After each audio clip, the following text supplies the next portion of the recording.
onto the video. The one challenge that we had last year was when the person who had a PowerPoint included a video within their PowerPoint demonstration, and they wanted the video to be incorporated into the video of their presentation. So that ended up causing some challenges. We were able to do it in the end. It just slowed up the production of the video, the process for producing the video. So I just wanted to let everybody know that, and then see, like, so to the extent that there's no workaround and you definitely need to show something that's active in your presentation, we'll try to work with that in the post-production side. But if it's possible to not include something like that, it would make production of the video easier. So the reason I bring this up is that Mark and I have been having this back and forth in terms of, because Mark, you said that you want to show some slides but then also show a website. Yeah, I have the way that my presentation, the way that I'd like to do it is that start out by showing just 3 or 4 slides and then switch to a website and to be able to click on pages of that website. Okay, so then the question is, that would be fine for the presentation itself. I wonder whether for your, if you could afterward maybe give us a PowerPoint that has a screenshot of the different websites that you visited, the web pages that you visited. Sure, yeah, you bet. That would be because that will make the production of the video easier. Okay, excellent. That sounds easy to do. I can certainly do that. The only other question I have then is, it makes it more annoying still maybe in some ways, but among the slides that I'm going to be using, there is one slide that has some animation on it. It's not a video, but it's some animation on the slide itself. Is that a problem, do you think? I don't think so. No. Okay. Do you want us to, like, do you want the animation to be video in the video itself? Well, ideally, but you know what it is. It's actually, when I say an animation, what it is that it's a drawing on the slide that appears and then disappears, and that's all. Right. Okay. So that should work. And then I would just add that if anyone has any kind of, anything that's not like a straight PowerPoint with images, the kind of traditional PowerPoint that we usually see, that I would encourage you when you're at AU to reach out to Ben, and he'll introduce you to the folks at AU that will be doing the production of the videos. And, like you guys can work things out there in person so that they know what you're Sure. expecting in the final video. That's great. Do you want me to send the I think you said you did want us to send our PowerPoint, our slides beforehand anyway, right? Am I right about that? Yeah. Yes. Yeah. Okay. And then the only other thing I would say with the PowerPoints is to, if you're using images, to make sure that you have permission to use them. Right. Or claim fair use.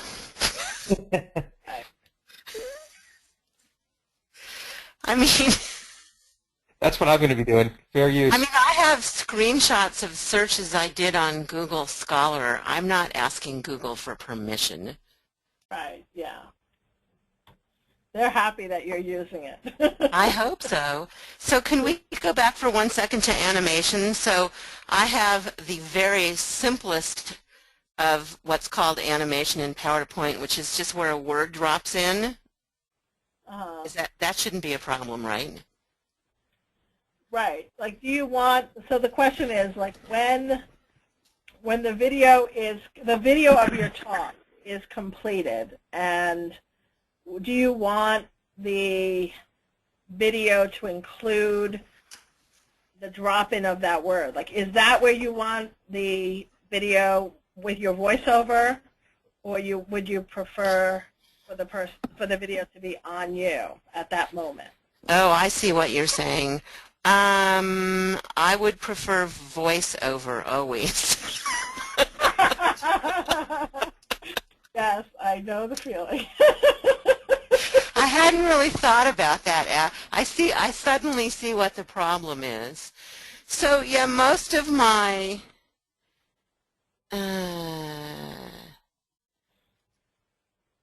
yeah, so it could be on me after some slides are introduced, but some of them are really being discussed.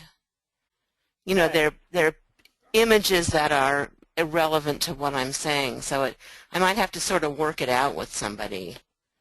Right, yeah. So that would be, so for those of you who are like in the position where you feel like you want to work it out with someone, I think it would be helpful for you to tell Ben Uh-huh. who you are ahead of time, because that's the one issue that we kind of came up against last time when we were doing the production. We need to create a good line of communication between the presenter and the video editor so that they know what you want to like kind of be on the screen while you're talking. Do you want it to be you or do you want it to be the PowerPoint? So would it be helpful to send the slides and a cue when it can switch back and forth? Like in the notes part, you mean? Yeah, that could be helpful, I think. Okay, I can do that. There's not that many places where it's going to matter. And so then who's talking right now? Is this Susan? It's Susan, yeah. So I actually missed or was not able to figure out whether the send your slides was a positive or a negative. Are we supposed to send slides in or not? Yes, you should send all your PowerPoints in. By when?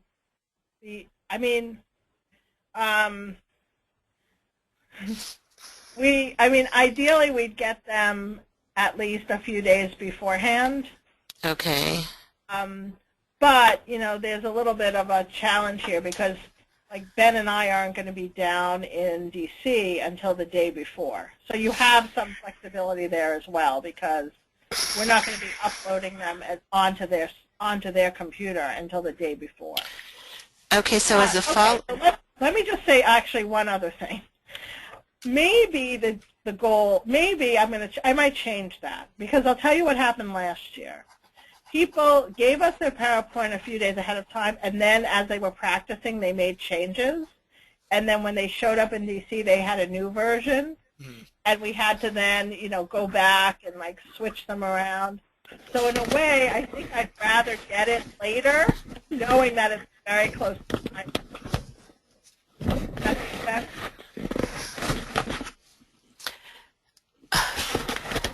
Hello? Someone is. Hello? Oh. Hi. Hi, sorry, this is Warren. Been for joining late. Sorry. Hi, Warren. So we're talking Hi, about Audrey Fried here as well. Oh, hi, Audrey. So I think in terms of PowerPoints, I'm going to revise what I said earlier. Given that we're not going to be in D.C. until Thursday, I would prefer for everyone to give us their PowerPoints on Wednesday at the, you know, like as close to the, if you need more time, feel free to take more time. But as long as we get them by Wednesday, Ben can then put them into a folder, and then when we get to D.C., we'll just use a flash drive to transfer them onto the computer at American. Because we want all the slides to be in a folder on the computer in the order in which people are presenting, so it's really easy to work through them. So in terms of slides, we talked about syncing the notes and the slides. I would assume you want a note-free PowerPoint to you put on your flash drive. Well, we can show, we can put it in the mode so that the notes come up on the screen, but they come up on the projector, not on the projector, but on the screen that you're using as a comfort screen, right? Whatever you feel better with, we'll be able to figure that out, I think. Okay, so I don't trust presenter mode because it's failed me before. Okay. Well, then don't worry about it. Then just do it in the way that you feel most comfortable. You could always get us a revised version of the PowerPoints afterward, the one that you want included in the video. Okay. And I'll think about integrating the movement back and forth between the PowerPoints and the slides. I hadn't thought about that. Right. And so the other thing is, as you guys are getting closer and you're practicing, you might want to practice like with your clicker and actually practice, advancing the slides. So that's part of your body's memory of the presentation.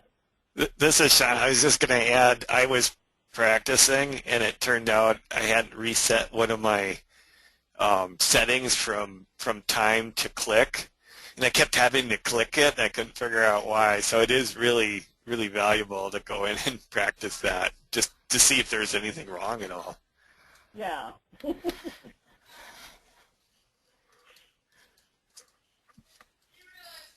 So, are there any other last-minute questions, issues? Tips for memorization? Yeah. I mean, in terms of memorization, the tips that I've heard, so I've spoken with people who prepare the speakers for TED, and they said that everybody works differently, and so you really just have to figure out what works best for you. So, but one thing that the woman who selects and trains the speakers for TED told me is that most people have not memorized their talks from beginning to end. Like, they haven't memorized every single word. Definitely memorize the beginning, like the first line or the first paragraph, and they memorize the end, the last line, the last paragraph. Then, for the in-between parts, a lot of people have a mental outline in their head about how they want it to evolve, but they don't necessarily memorize word for word every sentence that they're going to say. So that's one thing to keep in mind. Like, you don't necessarily need to memorize every word, and you can feel like it can be a little bit natural how things come out. Another thing is that in terms of practicing and memorizing, or just kind of practicing or getting in that mode, the more things that you can do that get that, I guess, reflect or resemble what you're going to be doing that day. So to the extent that you can do it standing up, you should practice standing up. To the extent that you can practice with your clicker, do that. So it's all very similar to what you're going to need to do that day. So another tip, that's like a tip from me, but another tip that I heard from Ted is to try to say your speech like standing up with like noise in the background, so that even if there's a distraction, you're not going to be, like lose your train of thought or whatever, like to just kind of get into that mode. But that's for TED, that's like really intense, talking to a lot of people. So I would like adjust that for how you feel for this group, because it's going to be a much smaller group. We're all going to be friends. We've all been working through this together. And so take that kind of with a grain of salt. But those are the tips that I've received from the folks at work on the TED conferences. And then, I mean, Warren's on the call, and she did her talk last year. So I don't know, Warren, if you have anything to add to that. Well, my experience is that if you know your material really well, it's best just to talk about the material and be in the moment, and not to put too much effort into memorizing it, because then if you forget something, you are more likely to stop and freeze. Whereas if you're able to just take a glance at the slide, which is in front of you, they have it to the side of you and in front of you, so you're always able to have your memory stimulated by the slide and its content, then you're able to recover more quickly if you forget to say something, or if you say it differently than you did during your practice sessions. So Right.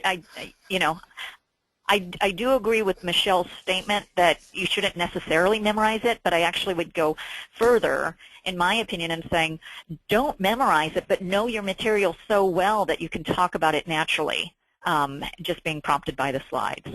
And that gives you a more relaxed, persona than if you have memorized it and are trying to remember every word. Right. I like that. Thanks. Sure. This is Paula Schaefer. I guess the thing I'm worried about is going too long if I don't have it memorized, and I've kind of been struggling. It's good to hear you say maybe you don't need to have it memorized, but I think I have an idea of what the range that you'd like us to go, but I may try to practice it to be a little bit short. Michelle, what ideal length do you think I should shoot for if I'm practicing it to be a little bit short in case I end up going a little bit long? Right. So that's a really good point. So we say that you should try to make it 8 minutes. And so if you wanted to go a little short, I might try for like 7.5 minutes. Right. But I don't want anyone to feel like we're going to shut off the camera after 8 minutes. We're not going to do that. Well, So don't worry. Nothing's going to start playing. There's not going to be a big buzz. We're not going to take out an umbrella and pull There's you not off. going to be a hook. Right, none of that. So I don't want, like, at that moment, don't worry about time, because that's like the last thing you want to do, because you'll just talk fast and you'll rush and everything. So everyone should know that it is probably going to take you a little bit longer when you're there, and so I think it is good, Paul, that you practice like for a little bit less. But I don't want the time thing to like freak anyone out. And then the other thing is that Ben will have a iPad probably with a clock on it, so you'll have a sense of, and he'll sit in the front row, so you'll have a sense of how much time you have left. But there again, don't worry if you go over. Okay.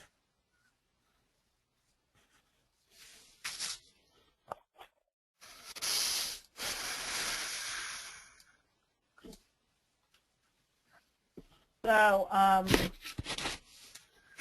what other questions do people have or concerns? How are things going in terms of? You know, one question that I had, Michelle, came up in our meetings, in our email conversation for our pod, and it was regarding the number of slides.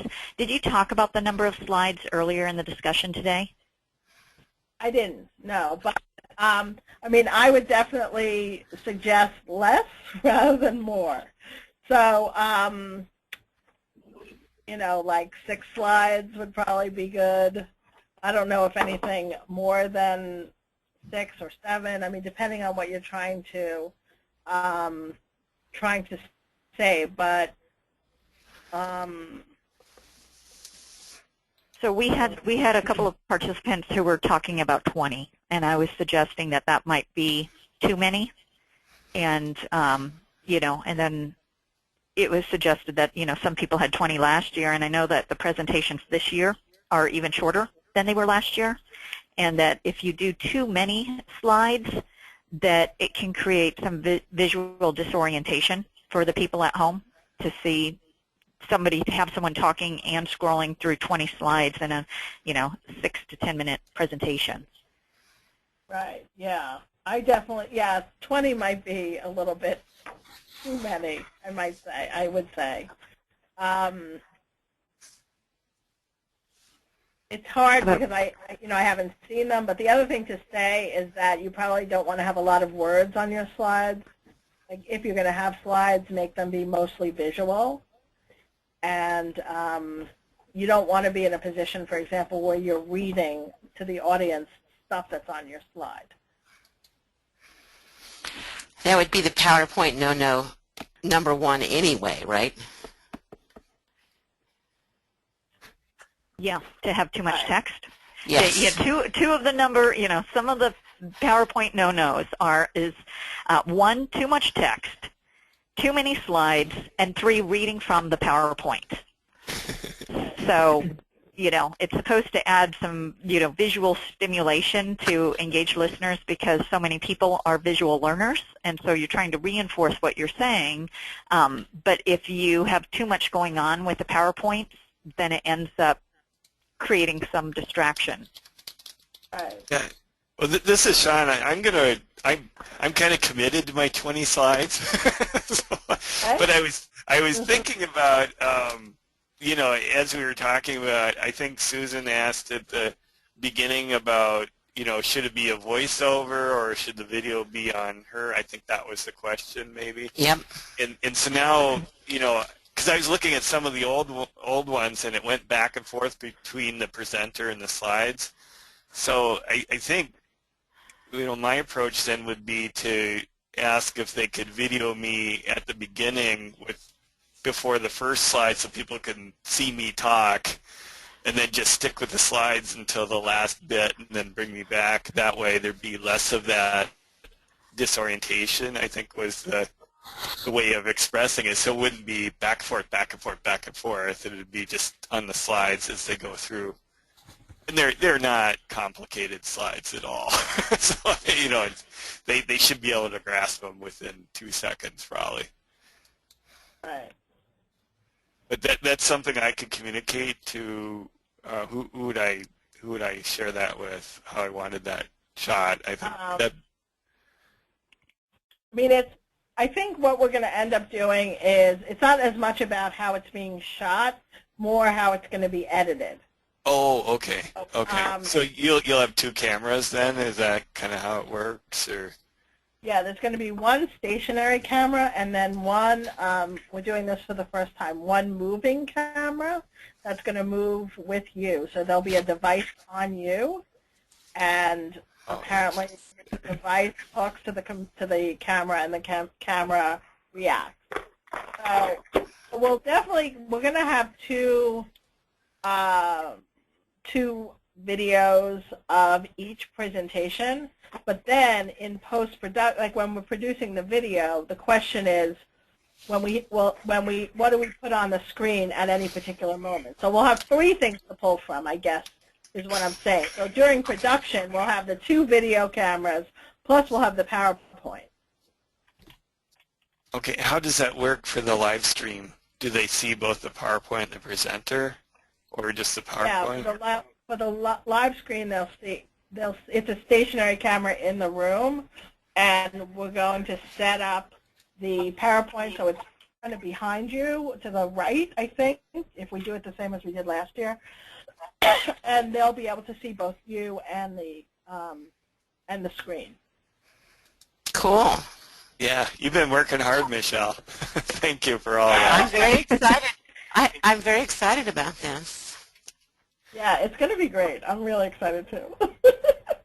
Although I have to say, I did send my pod a draft of my PowerPoint a week or so ago, and the PowerPoint hasn't changed really, but the text has.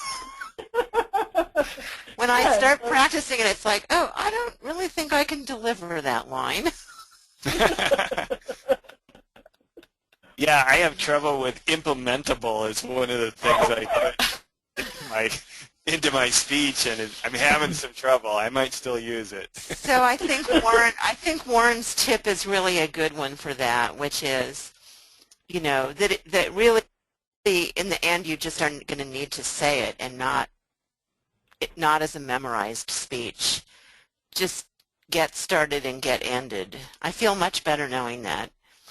And that's what I do with live presentations is I try and memorize like the first paragraph, like we used to do with opening arguments. Yep. And once you memorize the first somewhere between 3 to 5 sentences, you're on a roll if you know your material well. Yep. And it isn't so that much material. Yeah, and then I think the other part is exactly as you say, and then memorize your ending, what's going to be your closing line. So make sure you've got a strong beginning, strong ending, and the other stuff, know your material well and be able to be prompted by your visual aids.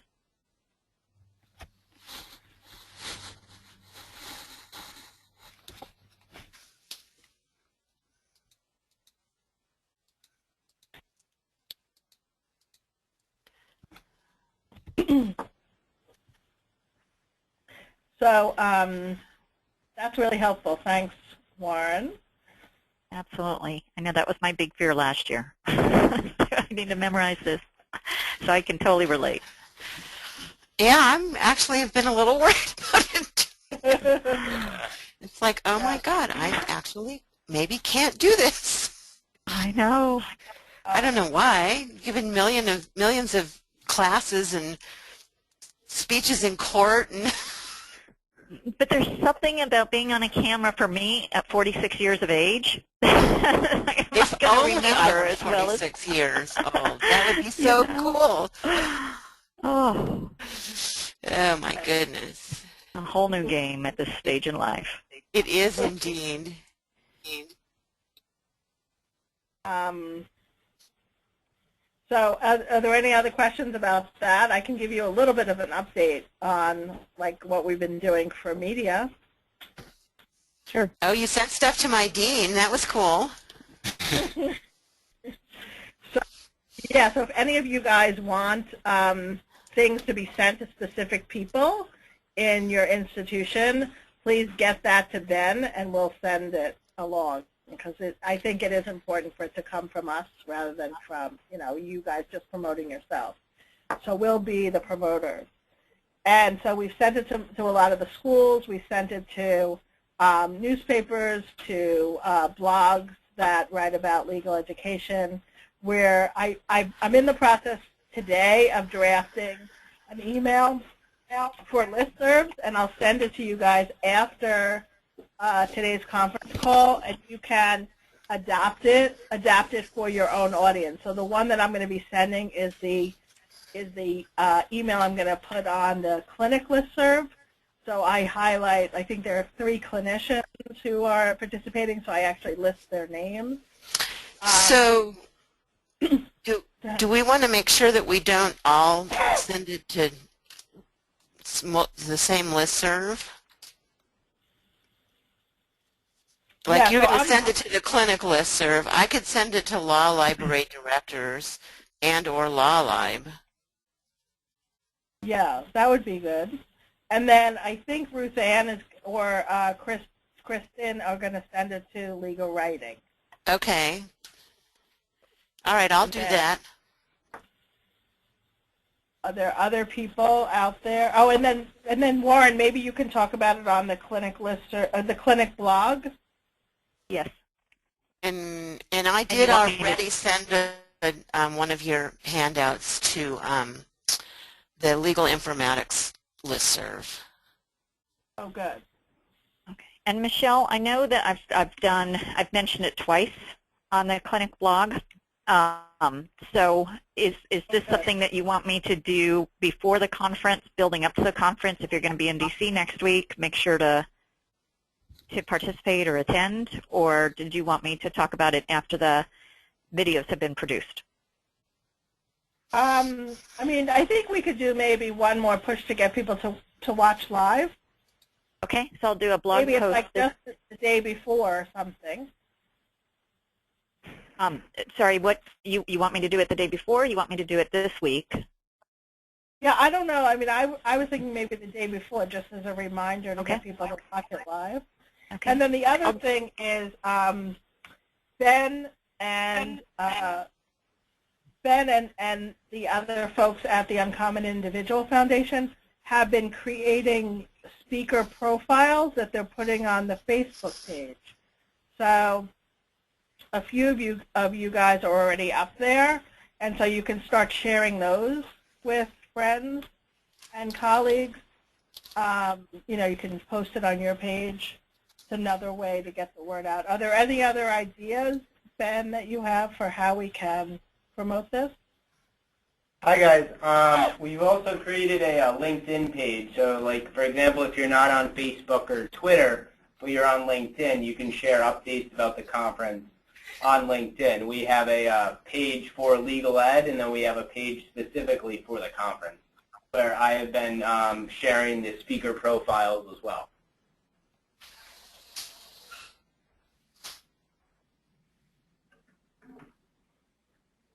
Right. So we're going to continue to do that push. And I think, like, so basically it's like I think of it as a 3-step process. So the first part is we're trying to get people to watch the videos, watch the conference live. Then while we're at the conference, we'll encourage you to, like, tweet about it and just do some live tweeting and live communication through social media about what's happening that day. And then, as Warren said, post-production, once we have the videos, we'll do another series of promotional materials just to get the word out about the video collection. And as you know, videos are probably going to be produced and rolled out over a period of time. So as videos become available, we'll promote those, and then we'll have probably a constant system for promoting them over a period of several weeks and months as they are produced.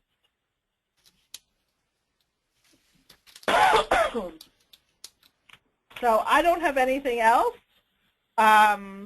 We'll see if there's anything else that someone wants to raise. Any other questions, comments? If not, we'll see you Thursday at 2. Ben, do you have something? Yeah, if anyone has not sent their speaker bio or their headshot, if they could send that to me so I can put that together, because I'll be putting together web pages about the pods, and I want to include that information for that.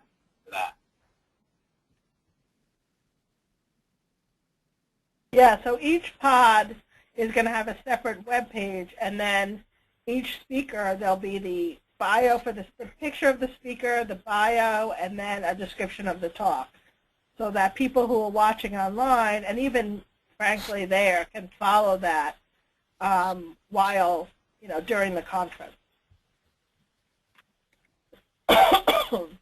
And then that's the material that we'll also use for blog posts and other things about individual talks. So I may be one of the people who screwed this up. This is Paula Schaefer again. I don't know that I've sent a separate bio to you, Ben. Is there a format that you discussed before about how long you would like it to be?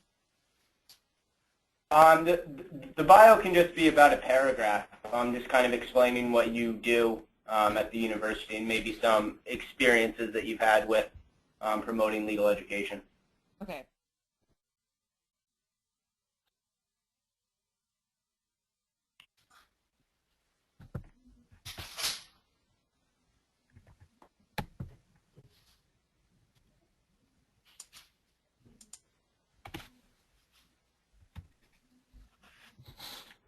All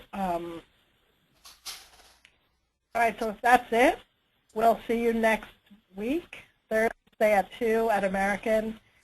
And Ben and I will both circulate our email addresses, our cell phone numbers, so in case anyone needs to reach us, the Thursday or Wednesday when they're traveling, you can reach us by cell. Okay. All right. Sounds good, Thanks, Michelle. I'm everyone. excited. Thank you. Thank you. Next week. Bye. Bye.